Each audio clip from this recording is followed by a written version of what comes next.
Welcome to the show. I'm your host, Sean Lang. I've spent the last several years building and operating a digital agency that's grown past 75 people.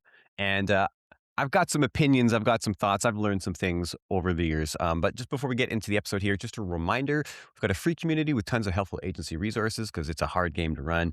Lots of resources, templates, AI tools, things that will help you out no matter what stage you're at. That's at agencyuplift.co/group. All right, enough of all that. Today, I'm joined by Thomas Lalas, who is a fractional director of retention and founder of the Art of eComm. Now, the Art of eComm installs retention systems for 8 and 9 figure brands, and they specifically do not call themselves an agency. And we're definitely going to get into what that means and what it doesn't mean and why. But Thomas, so great to finally get you on here. Amazing. It's great to be here. I'm so looking forward to this discussion, man. I was looking forward to this for quite a while. So Absolutely. That's great to hear. Me too, man. Thanks. So, why don't you tell me a bit about the Art of eComm? yes. So the Art of Ecom is basically myself incorporated, if I can call it something solid. We're definitely not an agency. We can talk about that. But overall, we install retention systems for 8 and 9 figure brands, which is what I was doing before myself, either working for an agency as a director of retention, taking care of brands fractionally on behalf of the agency, or full time for brands. I've been privileged, lucky enough to be working with some amazing brands for many years, right? So I've been both on the agency side, on the full time side, and then last year in 2000, what is it, 2025? Beginning of 2025, so about a year ago, I switched to fractional. I left my last full-time role and I put together everything that I had developed over almost a decade now into systems. And then I started developing them and implementing them for clients. But it took me a long time, sometimes months, to implement a single system that used to take me, it took me years to develop these systems in the first place. But definitely not a scalable model to take months to deliver something for a client.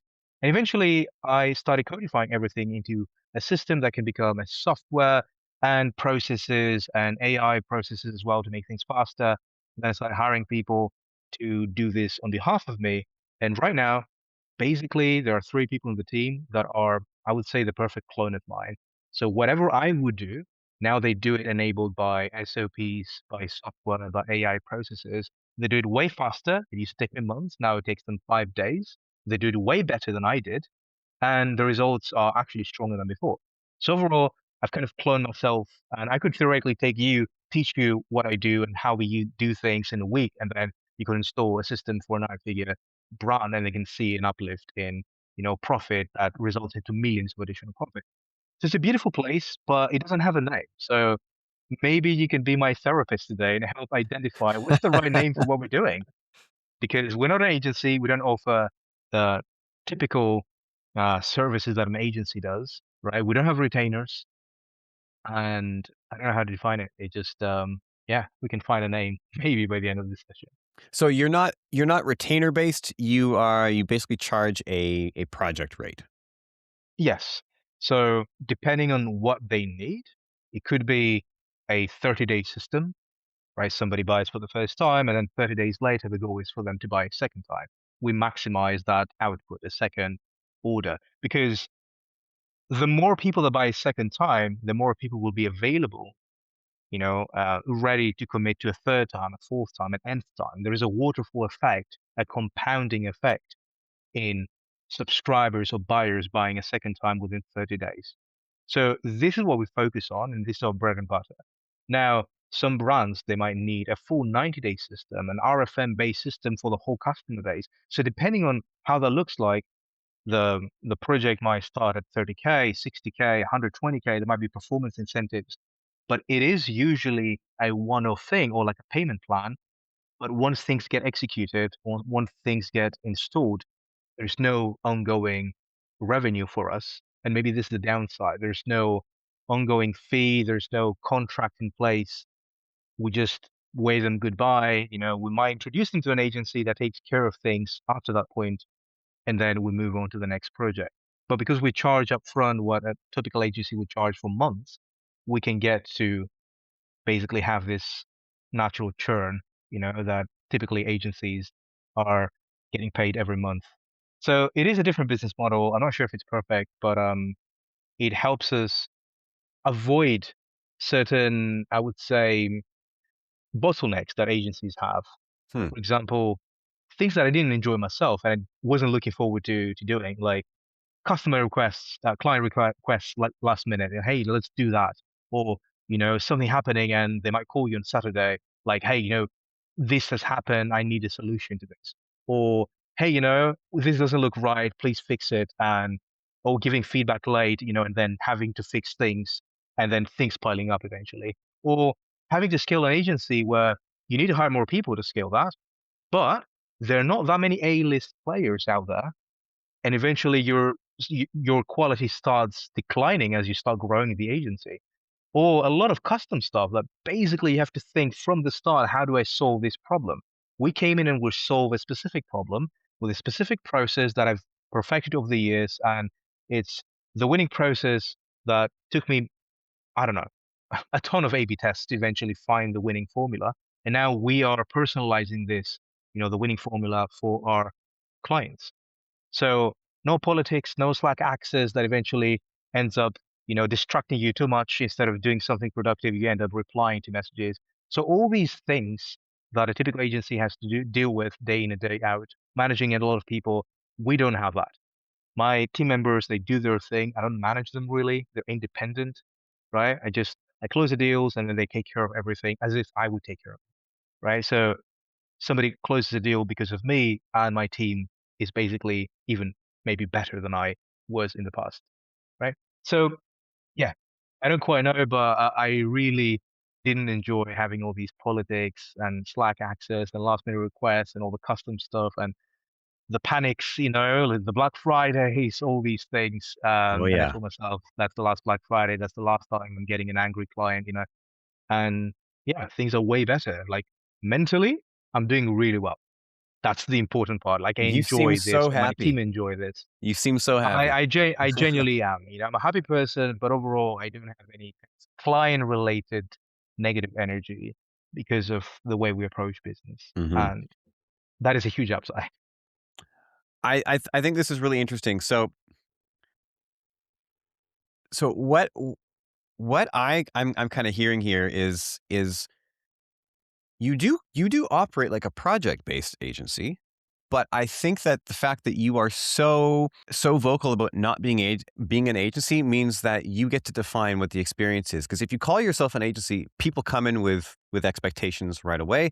And that's not just clients, but that's also like employees too. Like if someone says, "Well, I worked at an agency before and we always did everything that we could to try to you know, make the client think that things were going as well as possible, even if they weren't," because that's what agencies do. Because agencies often kind of have rosy tinted glasses on because they know that the client's going to churn next week, and often the incentives are kind of misaligned in that we just got to get another month. We got to get another month to keep the retainer going. So what I like in my mind, I'm like, okay, so they are an agency, but they're an agency on their terms. And in order to be an agency on your own terms, you actually kind of have to not call yourself an agency, and then you can actually operate the way you want to. That's how I see it. I really like it. I think it's very interesting, and it's very, very intentional the way that you've kind of designed it. I'm curious. I'm curious. I would I would assume that that before a prospect becomes a client, that they probably really like the idea that this is a finite engagement, that I'm going to pay you X amount of dollars in order to solve my problem. And then afterwards, the cost is going to stop and my problem will be solved. Because I think that that's what a lot of brands hate is that, oh, now I have to be beholden to this agency for the next like 2, 3, 4 years, even when I don't think that they're bringing value. Because the minute that it stops, then I'm going to lose the value that they've given, and da, da, da, da. So how has that been in terms of positioning and sales for you? This is actually a pretty strong point when it comes to sales because we are incentivized by the same reasons a brand is incentivized. A brand has a problem that is costing them a lot, retention, and having some like acquiring a new customer and then the customer not buying again or not buying enough is a huge problem that is costing millions of unrealized LTV. So we come in and there is a leaky bucket and we come in and plug the holes right away. So we are incentivized by speed because we want to move into the next project. And the client is incentivized in solving the problem now instead of working with an agency that might do all these cool stuff. But the agency is not incentivized into implementing everything they know right away because they will lose. basically the momentum. They will not have anything new to show every month. So their goal is to do something, solve a problem once, each month, and then eventually do the reporting of the campaigns and everything else they do, and then just make sure the client is happy for as long as possible to keep getting paid. So they're not incentivized like to solve a problem right away. We've optimized around that. Like we are solving multiple problems with a system as fast as possible within 5 days, right? And so in theory, an agency might solve the same problem if they have a strong system in mind, but it might even cost longer, especially if it's a high paid agency, charges and 10K a month. So eventually it might take them a few months to deliver this. And for us, it takes us 5 days, meaning the problem while working with an agency is still basically unresolved. So you're losing money because of the leaky bucket in retention. While with us, it has been plugged already. This way, one of the strongest sales arguments that I basically am telling my potential clients is that we are on your side. We're incentivized, but whatever you're incentivized, which is speed. You want the problem solved now. Mhm. You want to pay now to solve the problem instead of solving the problem gradually while meantime you're losing a lot of money. And eventually you're gonna pay less, right? Like imagine there is a problem in your relationship and you have to call her back, and basically make amends. You're not gonna go with one rose each month. You're gonna go with a bouquet of roses right away. Yeah, You're gonna solve the problem. You're gonna get her back. Like an agency to me is like one rose a month. Like you need the problem solved now, not gradually, that's right? And yeah. I've developed tools and calculators and simulators, and eventually it's like literally millions of dollars each month of unrealized LTV because brands are not solving the problem right now. So, like, this is my thought process. Honestly, I thought about this quite a lot. And the only thing that I don't have a clear answer is like, what is the name? Like, what are we? We're not an agency, but what are we? Yeah.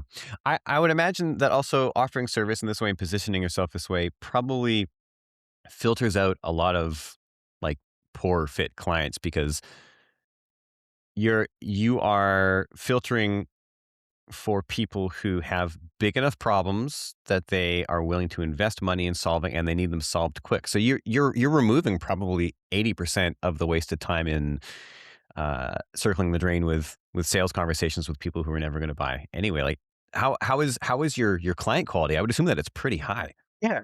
Honestly, I can still help smaller brands, but usually that will be through mentor pass. They might book like an hour or half an hour with a specific problem, and it's pretty affordable. But overall, we work with 8+ figure brands. If you don't make at least $1 million a month, usually it's going to be too expensive to work with us, right? Like, still, smaller brands, they will need our help as well. But we just want to make sure we target the right brands. I've calculated that there are about 5,000 brands that can work with us overall. Like, it's a very finite number of brands that are our ICP. So overall, we don't try to please everyone. I turn away on purpose a lot of brands that are just not a good fit. So unless you are subscription heavy, unless you are typically CPG brand, unless you have a specific threshold in revenue, and you are also educated enough to understand how important retention is, then you might not be a good fit. And I've seen brands reach out to me a year after the initial conversation, like, hey, now we're ready to work with you. What does it take for us to work together? And this is like you can close a 60K or even like a six-figure deal within half an hour like this, right? So for me, a naturally non-salesman, I hate selling and I'm not even Mhm. good at it. This fits pretty well because I can just solve their problem and they kind of come to me, right? Maybe I need to get better at this now that I'm thinking about it. But um, yeah, it's kind of defining exactly who benefits from these services because the ROI is additional millions in profit. And this way, sometimes we might have performance bonuses where they might pay six figures, but they know they've made multiple seven figures in additional profit. So if we get paid 1% of what they generated, that's a great deal for them, right? That was money that never existed before, and now they can access it again and again because we get paid once and they get a profit every month. Yeah. So, Did you ever read BlairEnn's book on value-based pricing? not really, but sounds like a great topic. It was great. Actually, I think I left it at someone's house and it's gone now. But it's funny because he also practices what he preaches in that the book itself costed like $250 because he's like it's high value. If I'm going to teach you to price on the value, I'm going to price the book on the value as well, and it worked. I bought it. Um, but it he was kind of laying out a framework similar to what you do, which is identifying the gap and the potential upside, and then of course saying if we hit this level, then we'll take an additional percent of this, and then the idea is basically like if you're going to create that much upside, they're going to be falling over themselves to give you a little piece of it because they want the win. How do you how do you approach uh, structuring that? Because I think when somebody reads that, I remember when I first read that book, which was way too early for me to even be understanding that in my agency journey. I was thinking like, yeah, but how do you structure that in a way that it feels like a win and it doesn't just feel like you're asking for too much? I mean, me with my limiting beliefs like many years ago, but how do those conversations happen? I'm sure that there are people in the audience being like, that sounds great, but like, how would you do that? Again, me not being a naturally born salesman, I had to develop tools that will make things evident for the brand. So I created simulators and I jump on a call with the brand. I put on my doctor suit and I diagnose the situation and I ask them for certain numbers that have to do with retention. What's your purchase rate? What is your retention curve overall?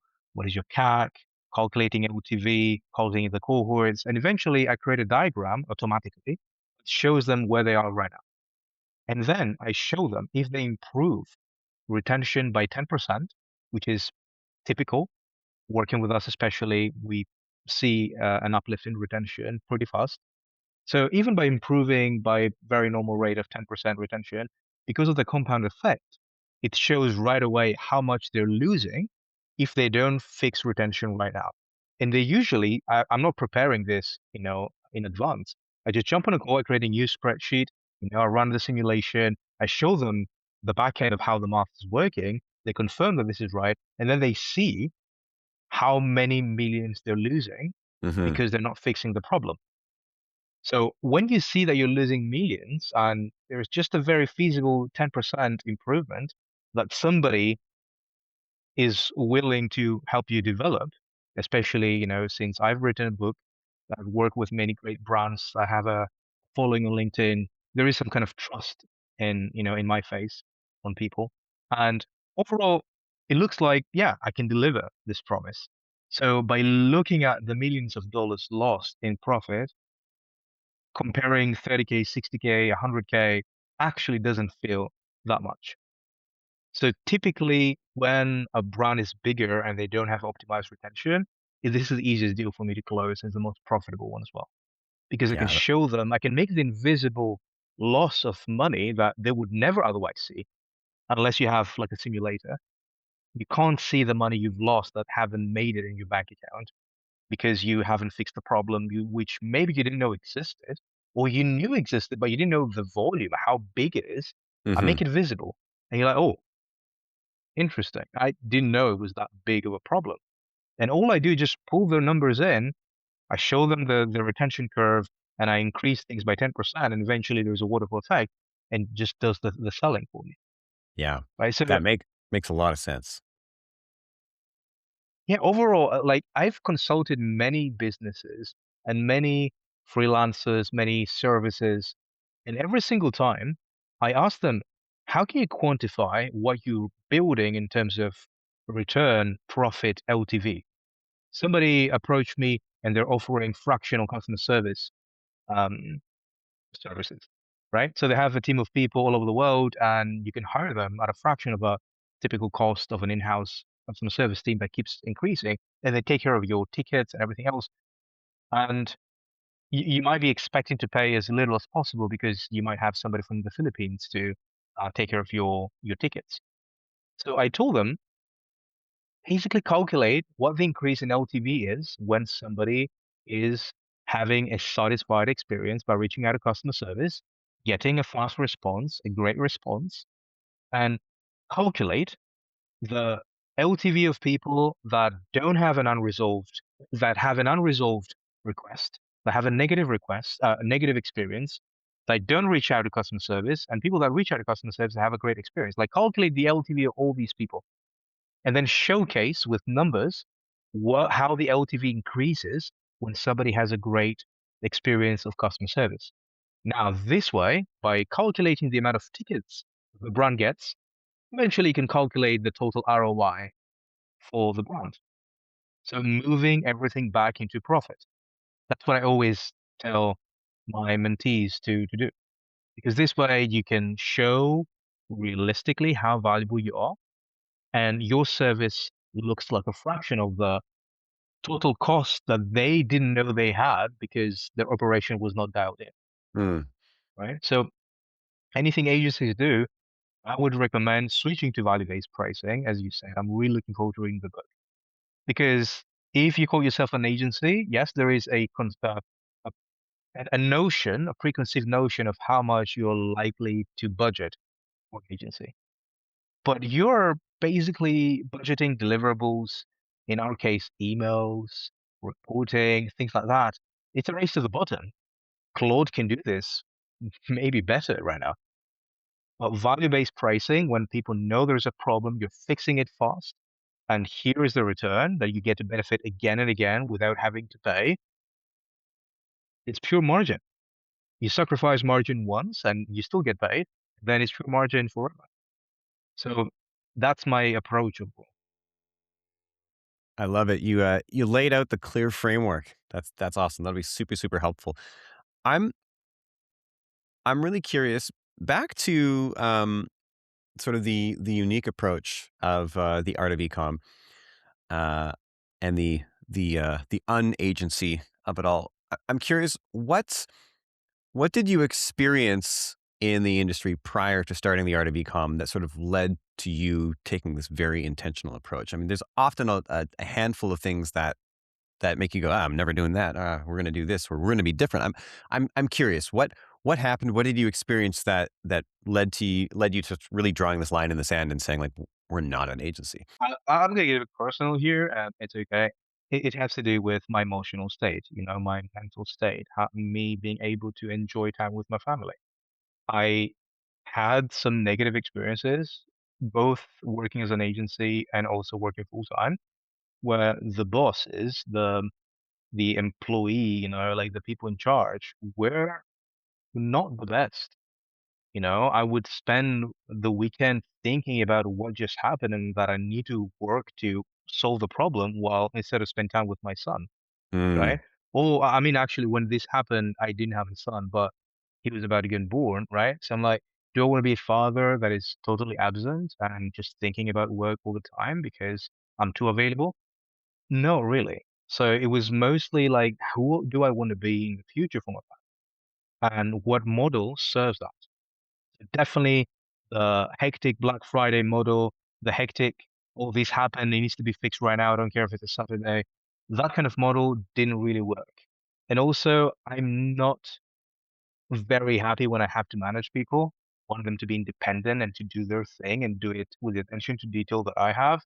So overall, I'm like, an agency is not going to work for me. I have to manage people and I'm going to be successful with it.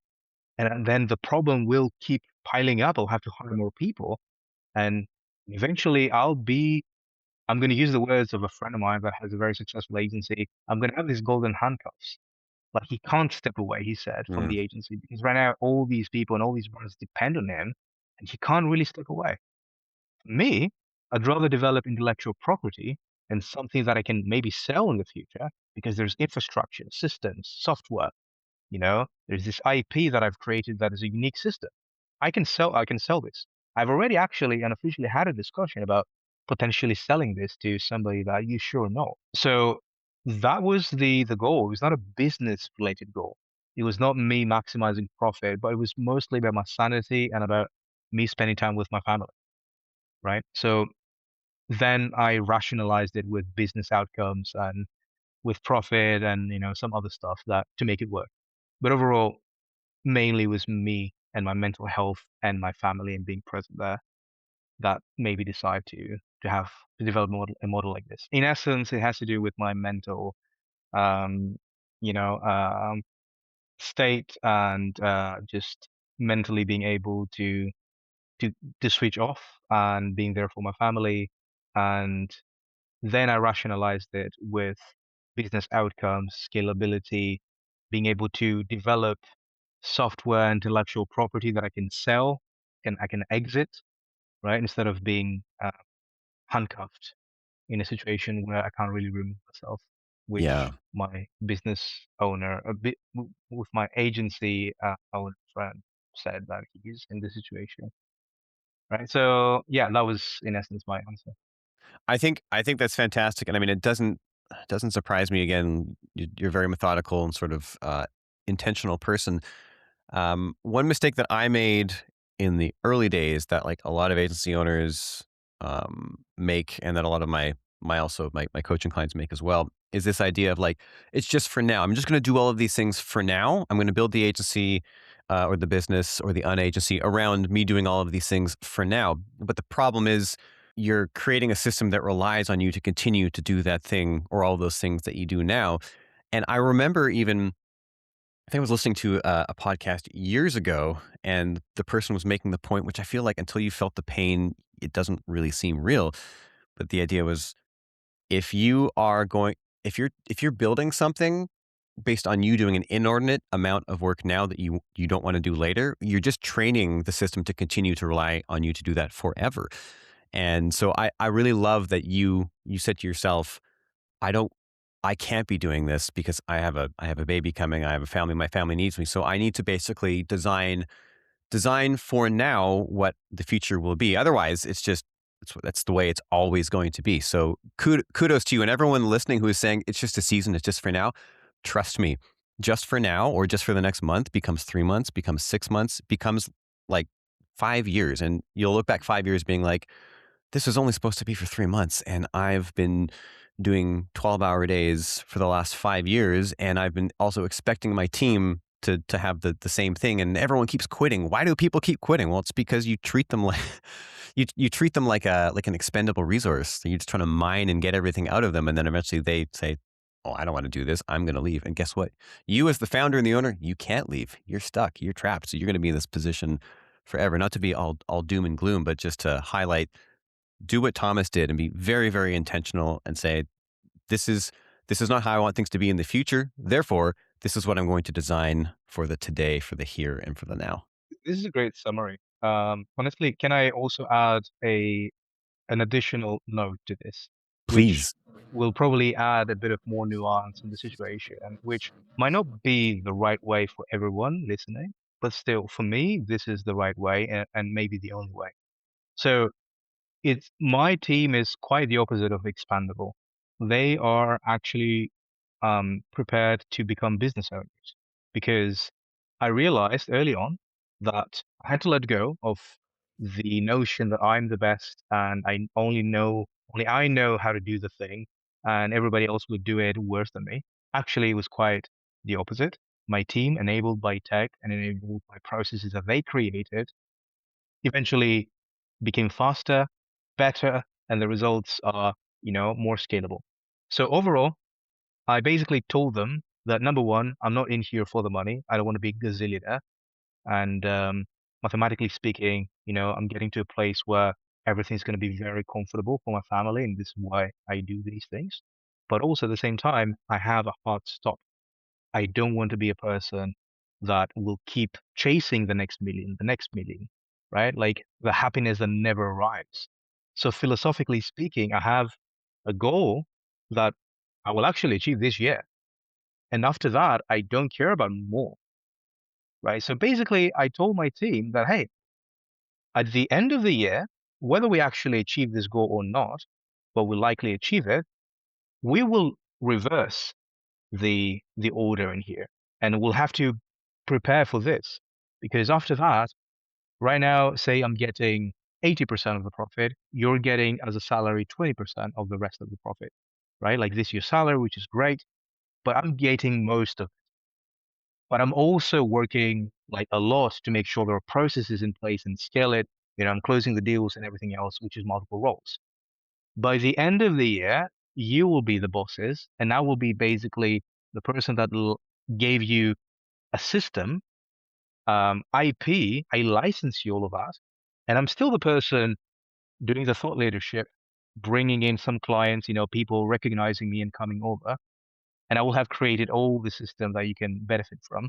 But you will be the ones to close the deals. You'll be the ones that is doing the outbound, the ones that are basically servicing, the clients. Maybe you will do hiring, but I will be getting 20% and you'll be getting the 80% of the profit. So basically, it's going to become your business practically, right? And for me, this is a great incentive.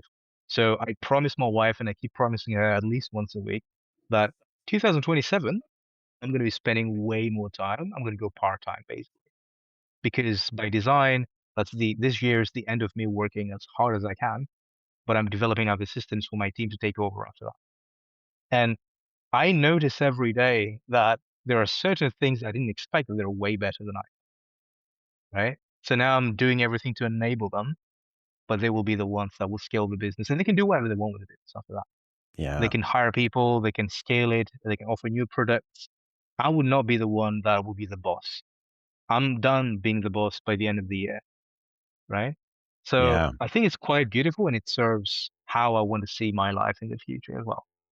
This is one of those conversations where I wish that the podcast episodes were longer because there's so many additional questions. And you know what? Maybe I'll just have to have you on again sometime, and I'll ask some of the follow up questions. Um, Unfortunately, we are well out of time. Thomas, it's been a pleasure chatting with you and hearing about your very sort of unique setup that you have. Where can people find out more about you and what you do? Find me on LinkedIn, Thomas Lalas, and I have published a book called Retention Economics over there. And I also publish a weekly free newsletter on LinkedIn called The Retention Economist, where I break down real brands with their real numbers and I show what it means to be an ecom brand in CPG and how you can benefit from the same lessons as well. So a lot of things going on. I might release my YouTube channel soon. It's in the works. So LinkedIn is the best way, I guess, for now. Awesome. Thanks, man.